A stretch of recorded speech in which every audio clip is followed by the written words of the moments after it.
నమస్కారం. ఈనాటి వార్తా విశేషాలు. ఏపీ అసెంబ్లీ సమావేశాలు మొదలయ్యాయి. శాసనసభలో ప్రశ్నోత్తరాలు కొనసాగుతున్నాయి.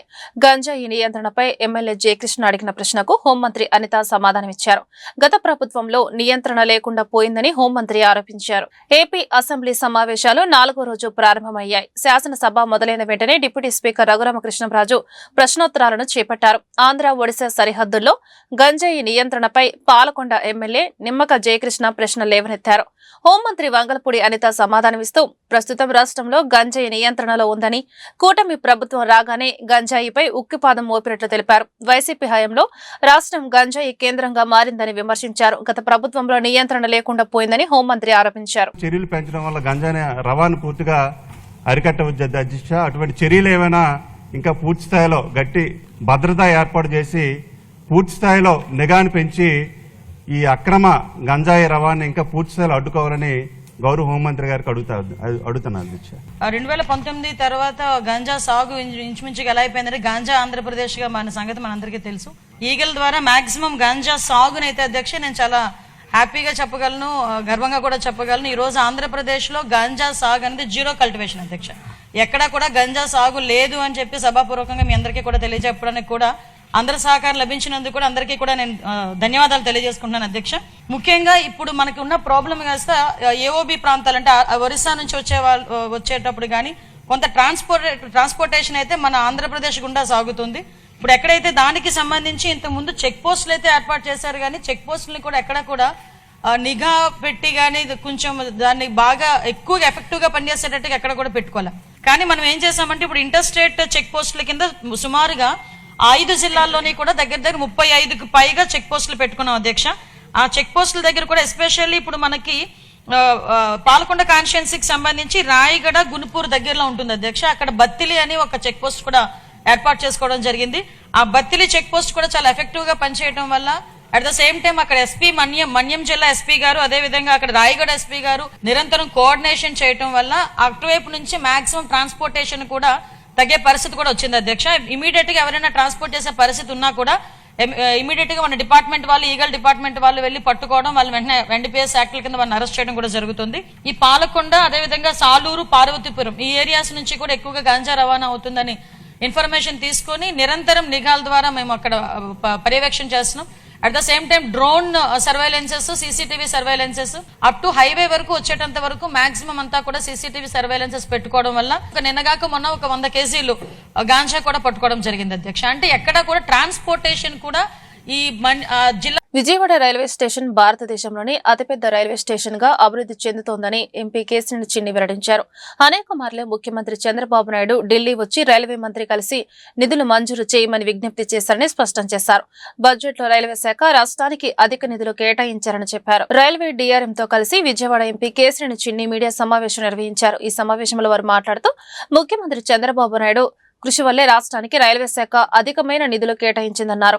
ఆంధ్రప్రదేశ్ కు బుల్లెట్ ట్రైన్ అవకాశాలు కల్పించారని, చాలా సార్లు ముఖ్యమంత్రి ఢిల్లీ వచ్చి రైల్వే మంత్రిని కలిసి నిధులు మంజూరు చేయమని విజ్ఞప్తి చేశారన్నారు. ముఖ్యమంత్రి చంద్రబాబుకి ధన్యవాదాలు తెలిపారు. విజయవాడలో ఉన్న రైల్వే సమస్యలపై డీఆర్ఎంతో చర్చించామని, మా సలహాలు సూచనలు తీసుకున్నారన్నారు. రైల్వేలతో ముడిపనున్న డ్రైనేజీ సమస్యలపై చర్చించామని, విజయవాడ రైల్వే స్టేషన్ భారతదేశంలోనే అతిపెద్ద రైల్వే స్టేషన్ గా అభివృద్ధి చెందబోతుందని, 2-3 నెలల్లో సమస్యలన్నీ పరిష్కారం అవుతాయని వివరించారు.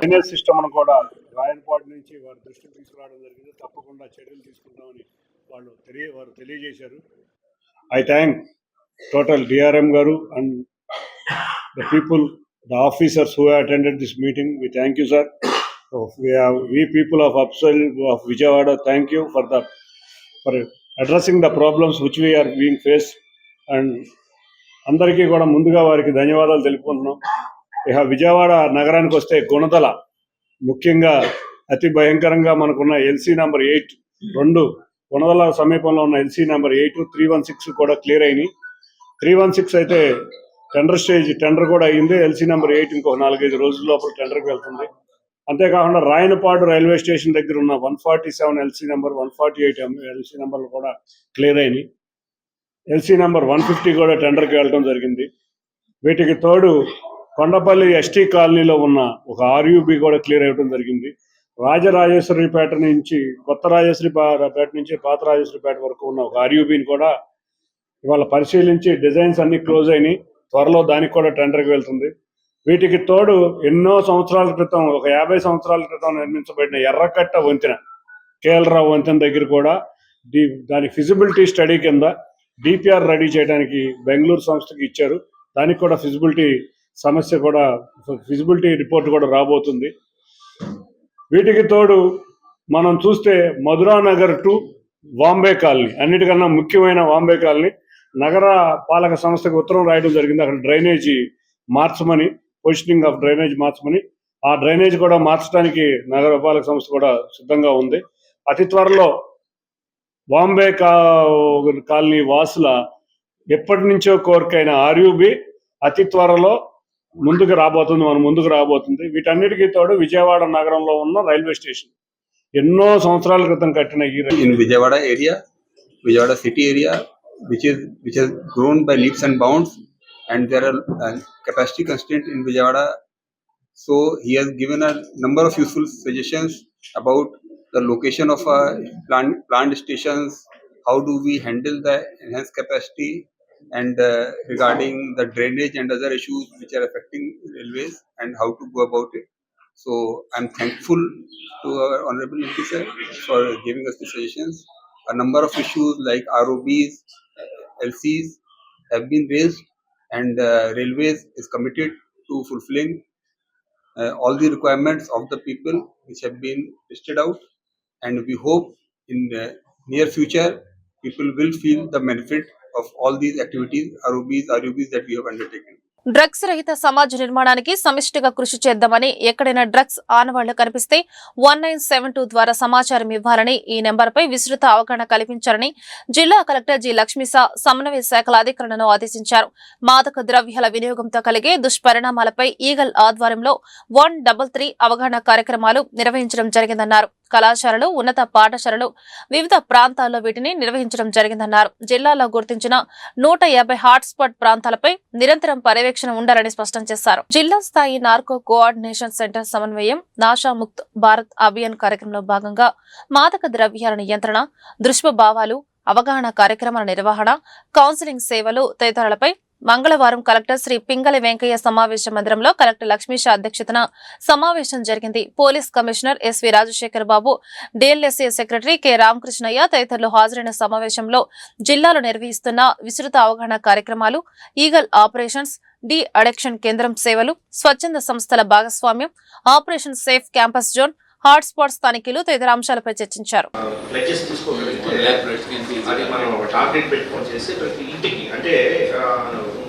నాకు అనిపించింది ఏంటంటే విజయవాడ అనేది ముందు నుంచి కూడా గంజాయి బ్యాచ్, బ్లేడ్ బ్యాచ్ ఇది పడిపోయింది. వాడు మందు తాగినా కూడా గంజాయి బ్యాచ్ అంటాడు. మనకు మెయిన్ సార్ మెయిన్ ఏంటంటే విజయవాడ అంటే గంజాయి బ్యాచ్, బ్లేడ్ బ్యాచ్. సో ఈ రెండు, అది వాటి మందు తాగి వారిని కొట్టినా, లేదంటే మందు తాగి పక్కన కొట్టి ఒక చెంప మీద కొట్టినా కూడా గంజాయి బ్యాచ్ కన్సిడర్ రాస్తారు, బ్లేడ్ బ్యాచ్ కన్సిడర్ రాస్తారు. సో ఆ పర్సెప్షన్ ని మనము ప్రజల నుంచి ఆ పర్సెప్షన్ ని మార్చాలంటే ఇది చాలా కష్టం. అందుకే మనం పబ్లిక్ పర్సెప్షన్ చూస్తే టోటల్ అన్ని జిల్లాలకి మన లాస్ట్ 2-3 ఇంకా విజయవాడ అంటే ప్రజలు ఫిక్స్ అయిపోయారు, ఇది అంతా గంజాయి బ్యాచ్, బ్లేడ్ బ్యాచ్ అలగాడు ఉంటాయి. సో కాబట్టి మనము దాని నుంచి ఆ బ్యాడ్ నేమ్ నుంచి మనం రావాలంటే మనం చాలా దీని మీద చేయాల్సి వస్తుంది. సో దానికే ఈ ప్లెడ్జ్ తీసుకునేసి మనం చాలా వాస్తవానికి చాలా కార్యక్రమాలు చేస్తాం. NDPS act, PIT NDPS act అలా మీరు 3 మంది మనం పెట్టేట్ చేయడం పెట్టాము. ఇంకొక 14 ప్రపోజల్స్ గవర్నమెంట్ దగ్గర ఉన్నాయి. నిన్నే ఈగల్ ఐజీ గారు ఒక 5 ప్రపోజల్స్ ఈరోజు అయిపోతాయని చెప్పారు. సో ఇది కూడా మనము చాలా హార్డ్ కోర్ డ్రగ్ పెండర్స్ మీద దీన్ని మనము చేస్తున్నాం. అయినా కూడా అంత చేస్తున్నా కూడా మనకి ఏంటంటే అన్ఫార్చునేట్లీ మనకు ప్రజల్లో మనం చేస్తున్న కార్యక్రమానికి ఇంకా స్పందన రావట్లేదు. కనీసం ఈ డ్రగ్స్ పై దండయాత్ర ఈ మాస్ మూవ్మెంట్ అయిన తర్వాత అయినా కూడా కనీసం పర్సెప్షన్ మార్పు చూడాలి. పర్సెప్షన్ మారాలంటే మనందరం కూడా కలిసికట్టుగా చాలా చేసే తప్ప ముందుకు పోయాం. ఇందులో ఒకటే చాలా ఎందుకంటే జడ్జి గారు ఉన్నారు కాబట్టి ఒక ఇంపార్టెంట్ ఇష్యూ అంటే కన్విక్షన్స్. ప్రతి కేసు అడ్మిట్ అయిపోతుంది. దాదాపు 36 కేసులు కడితే 30 కేసులు అక్విటల్ అయిపోయాయి. సో అక్విటల్ రావడానికి కారణాలు ఏంటి చూస్తే కొన్నిట్లో ఎవరైతే గవర్నమెంట్ విట్నెసెస్ ఉన్నారో VROs unfortunately they are turning posted. ఇది చాలా సీరియస్గా మనము థింక్ చేయాల్సిన అవసరం ఉంది.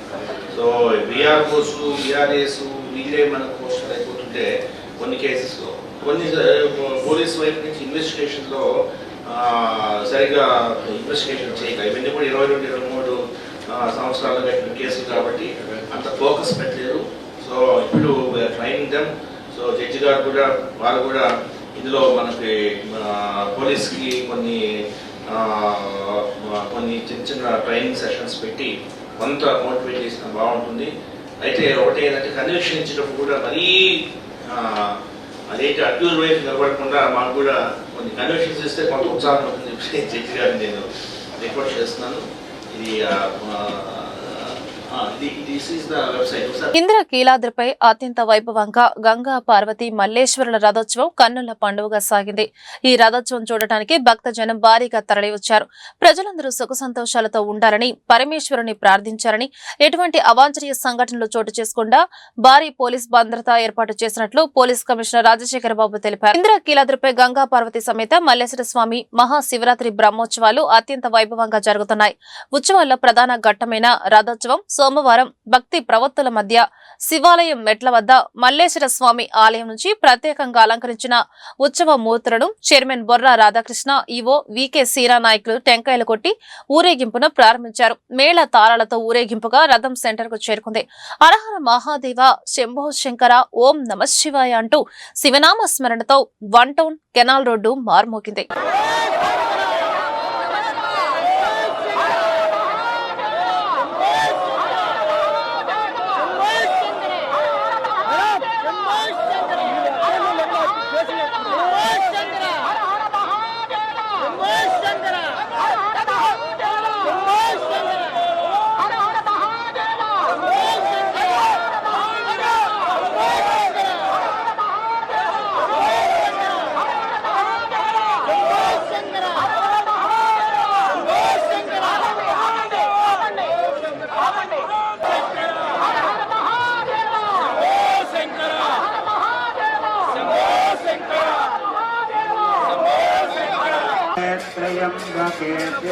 नारायण नमोस्तुते देव्यै च विद्महे विष्णुपत्न्यै च धीमहि तन्नो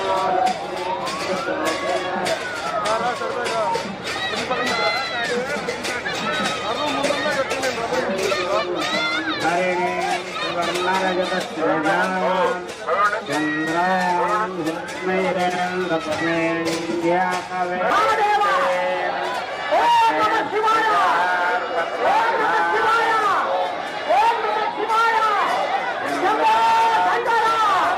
ఇమాం Ibn Baz educational and welfare society ఆధ్వర్యంలో ముస్లిం కుటుంబాలకు రంజాన్ తోఫా అందించడం ఆహ్వానించదగ్గ విషయమని ఎంపీ కేశినేని శివనాథ్ వెల్లడించారు.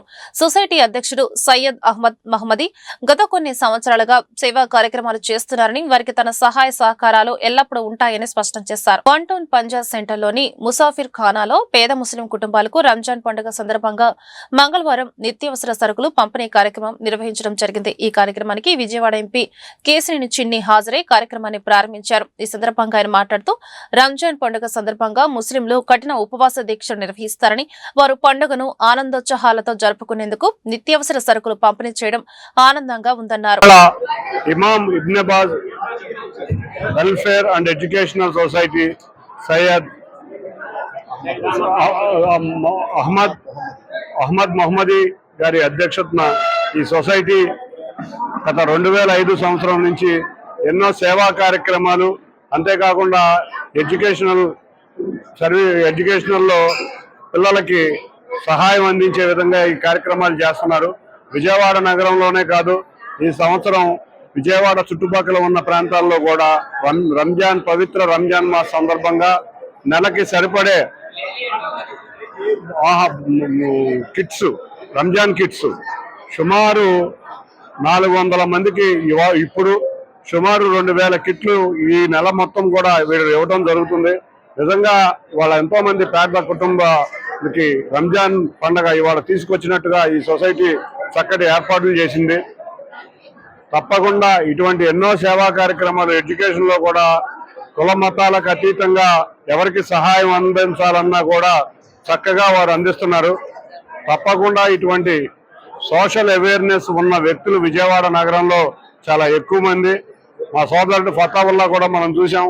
గత సమయంలో కరోనా సమయంలో కానీ గత రంజాన్ సమయంలో కానీ ఎన్నో కార్యక్రమాలు ఇటువంటి కార్యక్రమాలు చేస్తారు. ఎంతో మంది ముస్లింలు వాళ్ళు విజయవాడ నగరాభివృద్ధికి కృషి చేసిన వ్యక్తులు వీళ్ళందరూ కూడా ఇటువంటి ఎన్నో సోషల్ కార్యక్రమాలు చేయటమే కాకుండా విజయవాడని ఒక అభివృద్ధి పదంలో నడిపించిన వ్యక్తులు. వీరందరికీ తోడుగా నేను కూడా ఒకటే చెప్పాను, పేద ముస్లిం మహిళలకు కానీ విద్యార్థులకు కానీ ఎటువంటి స్కిల్ డెవలప్మెంట్ కానీ లేకపోతే ఎటువంటి ఉపాధి అవకాశాలు కావాలన్నా నేను కూడా వీటితో పాటు తోడ్పడతానని తెలియజేసుకుంటూ ఇంతటి చక్కటి కార్యక్రమం ఏర్పాటు చేసిన సొసైటీ వారికి మరొక్కసారి పేరు పేరున ధన్యవాదాలు తెలుపుకుంటూ ముస్లిం సోదరులందరికీ కూడా ఈ పవిత్ర పేద ముస్లింలకు రంజాన్ నెల ప్రారంభంలో మొదటి ఉపవాసం రోజా నుంచే వాళ్ళు ఎటువంటి ఇబ్బంది కలగకుండా ఉపవాసాలు ఉండాలని ఈ సొసైటీ ఇక్కడ ఫ్రీ డిస్ట్రిబ్యూషన్ కార్యక్రమం ఏర్పాటు చేయడం జరిగింది. ఈ కార్యక్రమానికి ఇటువంటి మంచి కార్యక్రమానికి పిలవంగానే మన పార్లమెంట్ సభ్యులు కేసీని శివనాథ్ చిన్ని గారు రావటం మా అందరికి కూడా చాలా హర్షించదగ్గ విషయం. ఎందుకంటే ఆయన అనేక కార్యక్రమాలు ఉన్నా అక్కడ పార్లమెంట్ కమిటీ మీటింగ్లో ఉన్నా కూడా ఆయన ఇక్కడ రావటం చాలా చాలా చాలా హర్షించదగ్గ విషయం. ఇటువంటి సంస్థ ఇటువంటి ఏదైతే సొసైటీ ఉందో Imam Ibn Baz welfare and education society ఉందో ఈ సొసైటీ అనేక కార్యక్రమాలు చేపడుతుంది. ఈ రోజు ఇక్కడ దాదాపు 2,500 రూపాయలు ఖరీదు చేసే రంజాన్ రేషన్ కిట్ ఇవ్వటమే కాకుండా విలేజెస్ లో కూడా పల్లెటూరులో కూడా దాదాపు 2,000 రేషన్ కిట్స్ ను ఏర్పాటు చేస్తున్న ఈ సంస్థకు మేము పూర్తిగా మద్దతు తెలుపుతున్నాం. అలాగే మా తరపున శుభాకాంక్షలు తెలుపుకుంటున్నాం. అలాగే ఈ సంస్థ కేవలం రంజాన్ నెలలోనే కాకుండా 365 రోజులు కూడా ఈ సంస్థ అనేక కార్యక్రమాలు పేదల కోసం, వాళ్ళ ఎడ్యుకేషన్ కోసం, వాళ్ళ ఆర్థిక ఇబ్బందుల కోసం ఈ సంస్థ పనిచేస్తుంది.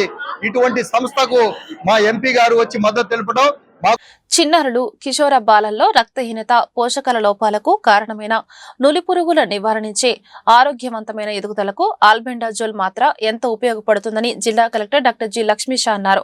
విద్యార్థులకు పంపిణీ చేసిన ఆల్బెండాజోల్ మాత్రను తప్పనిసరిగా వినియోగించేలా పూర్తి పర్యవేక్షణ చేయాలని సూచించారు.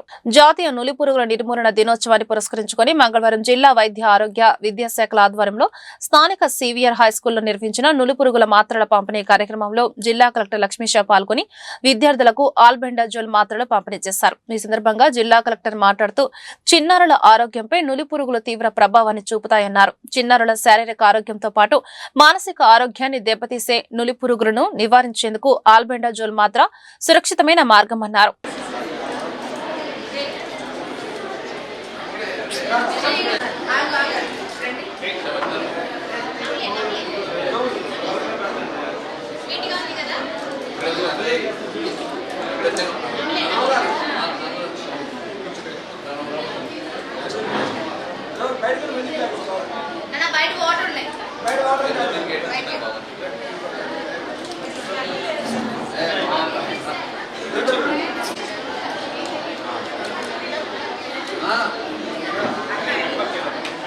రాజకీయ కేంద్ర బిందువైన విజయవాడలో రెండోసార్లు ఎంపీగా ప్రజలకు విస్తృతమైన సేవలు అభివృద్ధి పనులను అందించిన పార్లమెంటు మాజీ సభ్యులు లగడపాటి రాజగోపాల్ ఆనాడు ప్రజలకు అందించిన సేవలు మళ్లీ అందించాల్సిన ఆవశ్యకత ప్రస్తుత పరిస్థితుల్లో ఉందని పలువురు వక్తలు పేర్కొన్నారు. లగడపాటి తిరిగి రాజకీయాల్లోకి రావాలని ప్రజలకు మెరుగైన సేవలు అందించారని వారు ఆకాంక్షించారు. లగడపాటి రాజగోపాల్ 63వ జన్మదిన వేడుకలు సోమవారం ఘనంగా జరిగాయి. లగడపాటి యూత్ అధ్యక్షుడు సారథ్యంలో జరిగిన ఈ వేడుకల్లో లగడపాటి అనుచరులు అభిమానులు రాజకీయాలకు అతీతంగా పాల్గొని ఆయనకు జన్మదిన శుభాకాంక్షలు తెలిపారు. లగడపాటి తిరిగి రాజకీయాల్లోకి రావాలని ప్రజలకు మెరుగైన సేవలు అందించారని వారు ఆకాంక్షించారు. విజయవాడ తూర్పు నియోజకవర్గం గాయత్రి నగర్లోని ఓ ఫంక్షన్ హాల్లో విజయవాడ మాజీ ఎంపీ రాజగోపాల్ జన్మదిన వేడుకలను పార్టీ యూత్ ఎంఆర్ వరప్రసాద్ ఆధ్వర్యంలో ఘనంగా నిర్వహించారు. లగడపాటి రాజగోపాల్ గారి యొక్క 63వ జన్మదిన శుభ సందర్భంగా విజయవాడలో భారీ ఎత్తున రాజగోపాల్ గారి ప్రధాన ముఖ్య అనుచరుడైనటువంటి వరప్రసాద్ గారు ఈ యొక్క అంతర ఫంక్షన్ హాల్లో పాత మిత్రులందరినీ కూడా, రాజగోపాల్ గారి అభిమానులందరినీ కూడా, విజయవాడ పార్లమెంటు వ్యాప్తంగా అందరినీ కూడా ప్రతి సంవత్సరం ఆయన జన్మదినాన్ని చాలా ఘనంగా గొప్పగా నిర్వహిస్తారు. అదేవిధంగా ఈ సంవత్సరం ఈ కార్యక్రమాన్ని నిర్వహించడం జరిగింది. మనందరికీ తెలుసు, మీకు కూడా మీడియా మిత్రులకు తెలుసు, గతంలో కూడా 10 సంవత్సరాలు రాజగోపాల్ గారు ఎంపీగా ఉన్నటువంటి సమయంలో అనేకమైనటువంటి అభివృద్ధి కార్యక్రమాలు ఈ యొక్క విజయవాడ పార్లమెంట్ నియోజకవర్గానికి చేసినటువంటి వ్యక్తి, ఎటువంటి మచ్చ లేనటువంటి వ్యక్తి. అటు యువతకి కానీ, పెద్దలకి కానీ, వృద్ధులకు కానీ అనేక విధమైనటువంటి సెంట్రల్ గవర్నమెంట్ ఫండ్స్తో పాటు యువతను ఉత్సాహంతో రాజకీయాల్లో తీసుకురావాలని ప్రోత్సహించినటువంటి వ్యక్తి. దేశం విజయవాడ వైపు చూసే విధంగా తెలంగాణ అనే కార్యక్రమాన్ని నిర్వహించి లక్షలాది మంది పాల్గొనే విధంగా చేసినటువంటి వ్యక్తి. చేసినటువంటి సేవా కార్యక్రమాలు మొత్తం విజయవాడలో చాలా అద్భుతంగా చేసేవాడు. ఆయన మన రాష్ట్రానికే విజయవాడ నగరాన్ని చాలా ఆదర్శంగా తీర్చిదిద్దినటువంటి వ్యక్తి శ్రీ లగడపాటి రాజగోపాల్ గారు. ఇచ్చిన మాట కోసం కట్టుబడి అతని రాజకీయ భవిష్యత్తునే త్యాగం చేసినటువంటి వ్యక్తి శ్రీ లగడపాటి రాజగోపాల్ గారు. ఆయన మహోన్నతమైనటువంటి చాలా కార్యక్రమాలు చేశారు. చెప్పుకోవడానికి చాలా ఉన్నాయి కార్యక్రమాలన్నీ కూడాను. మన మిత్రులు వరప్రసాద్ గారు ఆయన యొక్క జన్మదినాన్ని ప్రతి సంవత్సరం ఒక గొప్ప పండుగలాగా విజయవాడలో జరపడం అనేది చాలా ఆనందకరమైనటువంటి విషయము.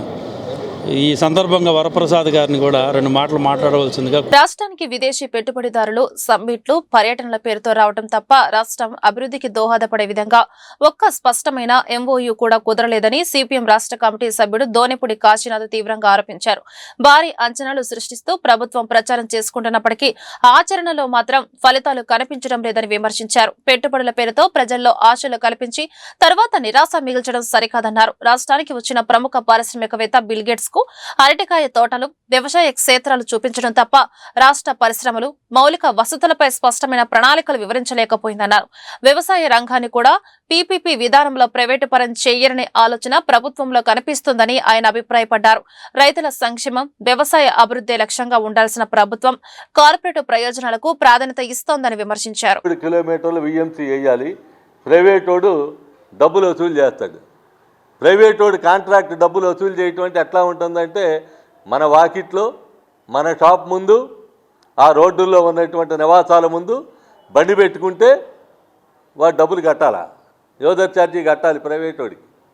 ఇది ఇందుట్లో ఉన్నటువంటి సారాంశం. ఇది రెండోది, నగరంలో తిరగాలంటే టోల్గేట్ పెట్టేవాడు పాపం టోల్గేట్ పెట్టేదానికి కొంచెం తర్వాత పెడతాడేమో కానీ రోడ్డు పాస్ తీసుకోవాలి.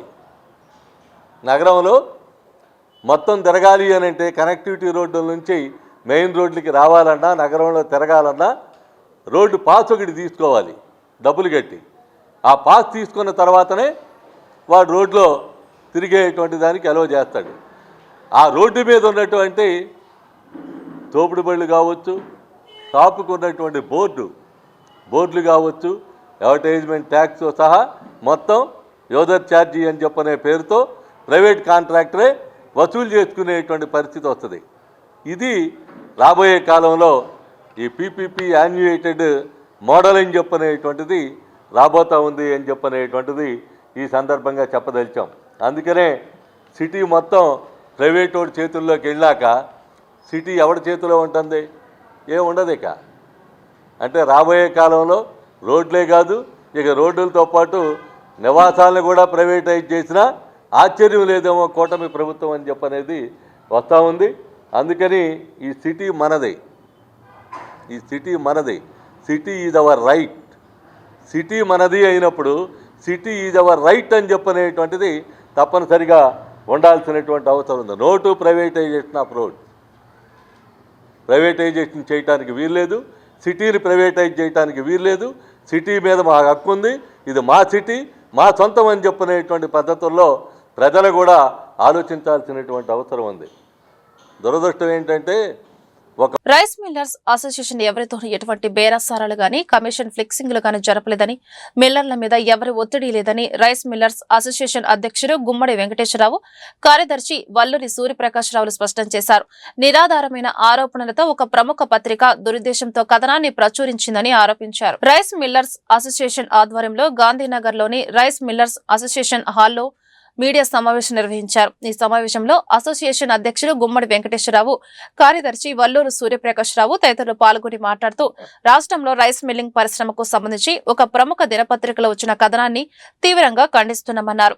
సీఎంఆర్ విషయంలో రాష్ట్ర మంత్రులతో మిల్లర్లు కమిషన్ల కోసం బేరసారాలు కుదుర్చుకుంటున్నారంటూ వచ్చిన వార్తల్లో ఎటువంటి వాస్తవం లేదన్నారు. నిరాధారమైన కథనాలను ప్రజలు నమ్మవద్దన్నారు.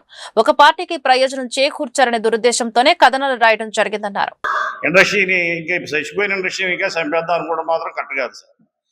ఎందుకంటే ఈ సంవత్సరమే కొంతవరకు మేము మరి ఏదో కొంచెం సీఎంఆర్ ఎక్కువ తెచ్చుకున్నాం, అలాగే 10% బ్రోకింగ్స్ ఇచ్చారు. 10% బ్రోకింగ్స్లో ఇవ్వడం వల్ల దానికి మరి ఈల్డింగ్ కూడా కొంచెం సెంట్రల్ గవర్నమెంట్ కొంచెం ఎక్కువ తగ్గించడం, ఇవన్నీ చేసి కొంచెం ఏదో బాగానే ఉంది ఇండస్ట్రీ అనుకునే టైంలో ఇలాంటి ఎవరైనా రాజకీయ నాయకులు ఎవరైనా రైస్ ఇండస్ట్రీలో ఉండొచ్చు, ఆ రాజకీయ నాయకులు ఉండారని చెప్పే ఉద్దేశంతో మరి ఇండస్ట్రీ అంత మీద కూడా ఆరోపణలు చేయడం అనేది కరెక్ట్ కాదు సార్. ఎందుకంటే ఇప్పుడు ఆ పేపర్లో ఇంకోటి రాశారు, మరి ధాన్యాన్ని ఇతర జిల్లాల బిల్లార్స్ ఇతర జిల్లాల నుంచి మరి పట్టుకెళ్ళడానికి సహకరించింది ప్రభుత్వం, వాళ్ళు ఏదో చేస్తున్నారని చెప్పి కూడా అందులో రాశారు. ఏంటంటే ఇప్పుడు కూడా గత సంవత్సరాల్లో కూడా ఏ జిల్లాలోనో ధాన్యం ఎక్కువైపోతే ఆ జిల్లా కలెక్టర్స్ కానీ జాయింట్ కలెక్టర్స్ కానీ వరదలు కానీ తుఫాన్లు కొని వచ్చిన సందర్భంలో కానీ రైతుకి ఈ ఆరోపణ అనేది మరి రాజకీయ కోణంలోనే కనిపిస్తుంది తప్పితే మా వ్యాపార సంస్థలు మా వ్యాపారం దొరుకుతాం అన్నది కరెక్ట్ కాదు. పేపర్లో అన్నీ కూడా ఎందుకంటే గతం కంటే ఇప్పుడు ఈ సంవత్సరం ఏంటంటే మాకు గతంలో ఎక్స్పోర్ట్స్ అయ్యి ఉండి ఇప్పుడు ఎక్స్పోర్ట్స్ కానీ ఈ దేశాల్లో ఎక్కడా కూడా మార్కెట్ లేదు. బయట దేశాల్లో ఇండస్ట్రీ కుదేలైపోతుందన్న సందర్భంలో ప్రభుత్వం గతంలో 30 లక్షల టన్ను మనకు టార్గెట్ ఉండేది, 51 లక్షల టన్ను టార్గెట్ తీసుకొచ్చి ఈరోజు రైస్ మిల్లింగ్ ఇండస్ట్రీని రైతాంగాన్ని కూడా ప్రభుత్వం చాలా ఆదుకుంది. ఎందుకంటే గతంలో మాకు టార్గెట్స్ సరిపోయి కాదు, ఎంతో కొంత కొన్నాళ్ళైనా మిల్లింగ్ వచ్చేటట్టు ప్రభుత్వం మాకు ధాన్యం ఇచ్చింది. అలాగే మేము కూడా ఏ ప్రభుత్వం ఉన్నా కూడా రైస్ మిల్లింగ్ ఇండస్ట్రీ ఎప్పుడూ సహకరిస్తానే వచ్చింది. ఈ రాజకీయ కోణంలో ఉన్నటువంటి ఆరోపణలు మరి ఇవన్నీ వాస్తవం చూస్తే పేపర్ కనుక పూర్తిగా చదివితే కనుక అది వ్యక్తిగత ఆరోపణల కింద ఏదో విమర్శించాలని చెప్పి వచ్చినట్టు తప్పితే ఆయన ప్రెసిడెంట్, నేను సెక్రటరీ. శ్రీ దుర్గా మల్లేశ్వర స్వామివార్ల దేవస్థానంలో మహాశివరాత్రి ఉత్సవాలు మంగళవారం నాటి ప్రత్యేక పూజా కార్యక్రమాలతో అత్యంత శాస్త్రోక్తంగా భక్తి ప్రవత్తుల మధ్య ముగిశాయి. ఉదయం 8 గంటలకు పాత యాగశాల వద్ద మండప పూజ, మూలామంత్రం, హావనం నిర్వహించారు. అనంతరం హారతి, మంత్రపుష్పం సమర్పించి భక్తులకు తీర్థ ప్రసాదాలు అందజేశారు. ఉత్సవాల్లో అత్యంత కీలకమైన పూర్ణాహుతి ఘట్టాన్ని ఉదయం 9:30 యాగశాలలో అర్చక బృందం శాస్త్రోక్తంగా నిర్వహించింది. అనంతరం మల్లేశ్వర స్వామివారి మెట్ల మార్గం గుండా కృష్ణానది వరకు స్వామివారి ఊరేగింపు కన్నుల పండుగగా సాగింది.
ఇంద్రకీలాద్రి విజయవాడ రాజధాని ప్రాంతంలో దుర్గా మల్లేశ్వర స్వామి దేవస్థానం నందు ఎలాంటి కార్యక్రమాలైనా కానీ విజయవంతంగా భక్తులందరికీ కూడా కనువిందుగా ఇలాంటి మహాశివరాత్రి వేడుకలనే కాదు, ఇటువంటి కార్యక్రమాలు ఏ వచ్చినా కానీ అందరితో కలుపుకొని ఒకవైపు పరిపాలనా పరంగా కావచ్చు, వైదిక పరంగా కావచ్చు, ఇంకా మిగతా ట్రస్ట్ బోర్డుకు సంబంధించింది కావచ్చు, ఇక్కడి వచ్చేసే భక్తులందరికీ కూడా సకల సౌకర్యాలు కల్పిస్తూ వారి యొక్క సంతృప్తి స్థాయిని రాష్ట్ర ప్రభుత్వ గౌరవ ముఖ్యమంత్రి గారు ఏ విధంగా అయితే కోరుకుంటున్నారో ఆ విధంగా చేయడానికి మేము సాయశక్తుల ప్రతిరోజు కూడా చైర్మన్ గారు, మేము మరియు ఇక్కడ ఉండే సిబ్బంది, వైదిక సిబ్బంది, అర్చకులు కానీ, మహాపండితులు కానీ ఇక్కడ ఉండే వాళ్ళందరితో కలుపుకొని ముఖ్యంగా ఈ యొక్క దేవాలయం నుంచి రాబో రోజుల్లో ఎలాంటి కార్యక్రమాలైనా కానీ చిన్న ఇష్యూ లేకుండా జరగకుండా విజయవంతం చేసి ప్రభుత్వానికి, గౌరవ ముఖ్యమంత్రి గారికి మంచి పేరు తీసుకొస్తామని చెప్పేసి ఈ సందర్భంగా తెలియజేస్తూ మహాశివరాత్రి వేడుకలు ఈరోజు పూర్ణాహుతితో కంప్లీట్ అవుతుంది. 20వ తారీఖు కూడా ఆ చిన్న చిన్న కార్యక్రమాలు ఉన్నాయి, అవి కూడా సక్రమంగా జరిగేటట్టు అన్ని విధాలుగా చర్యలు తీసుకుంటామని చెప్పేసి కోరుకుంటూ సెలవు తీసుకుంటున్నాను. ఈ వార్తలు ఇంతటితో సమాప్తం. నమస్కారం.